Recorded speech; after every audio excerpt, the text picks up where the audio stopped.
Өнөөдөр Монгол Улсын хууль тогтоомж иргэдэд ойлгомжтой, тодорхой, хамгийн гол нь эргэн бүрт тэгш үйлчлдэг байх дээр бид анхаарч ажиллах шаардлагатай. Шинжлэх ухааны технологийн сургуулийн геолог Уул Уурхайн сургууль бакалаврын боловсролоо эзэмшсэн төр болон хувийн хвшилд ажиллаж байгаад Харвардын их сургуулийн байгалийн ухааны их сургуульд байгалийн ухааны доктор зэрэг хамгаалсан. За мэдээж энэ жагсаалтын дунд манай салбарын шилдэг манлайлагчид за манай ирээдүйд бэлтгэгдэж байгаа шинэ залуу үеийн улс төрчдийн төлөөллүүд бас багтсан. За энэ дотор манай одоо олон дэд сайдууд хүний эрхийн томоохон одоо өөрчлөлтүүдийг хийж чадах ийм дуу хоолойнуудыг бас одоо оруулах нь зүйтэй гэж үзсэн.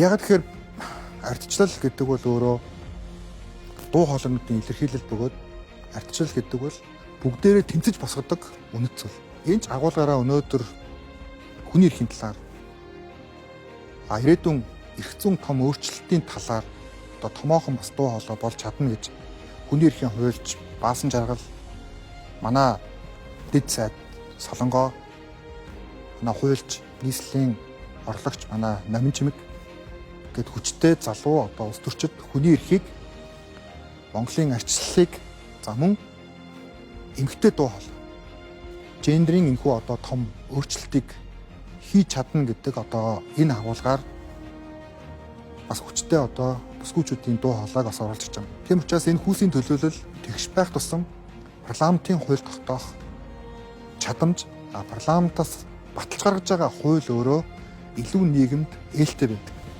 Намайг Баяр сайхны Солонгоо гэдэг хуульч мэргэжилтэй хууль зүйн дотоод хэргийн дэд сайдаар ажиллаж байна.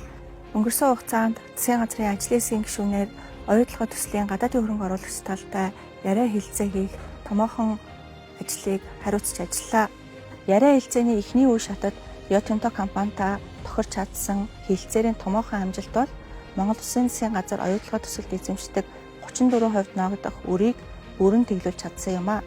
Үүний үр дүнд ирээдүйд оюутлогын төсөл бүрэн хүчин чадлаараа ажиллаж мөнгө урсгалын нэмэгдэж ашигтай ажиллаж эхэлснээр гадаадын хөрөнгө оруулагч талтай адилхан нөхцлөөр ноогдлоо шиг авах боломж бүрдэж байна.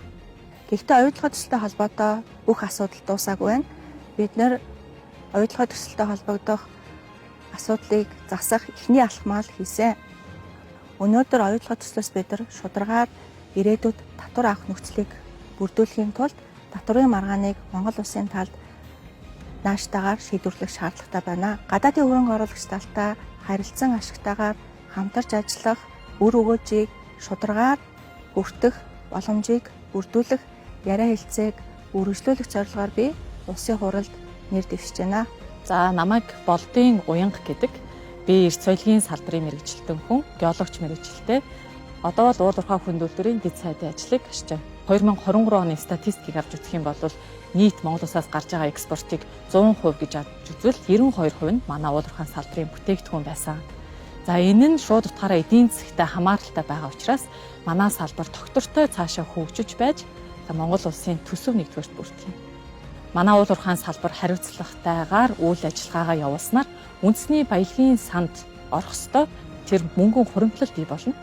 Ингэснээр бид нар үндэсний баялагын сандаа төвлөрүүлэх ёстой төлбөрүүдэд төвлөрүүлж тэндээс нийт ард иргэд маань одоо хүртээмжийг хүртэх ёстой.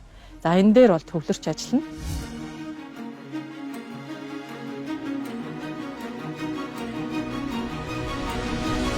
Ерөнхий сайдаа багаар нь дэмжи. Монгол ардын нам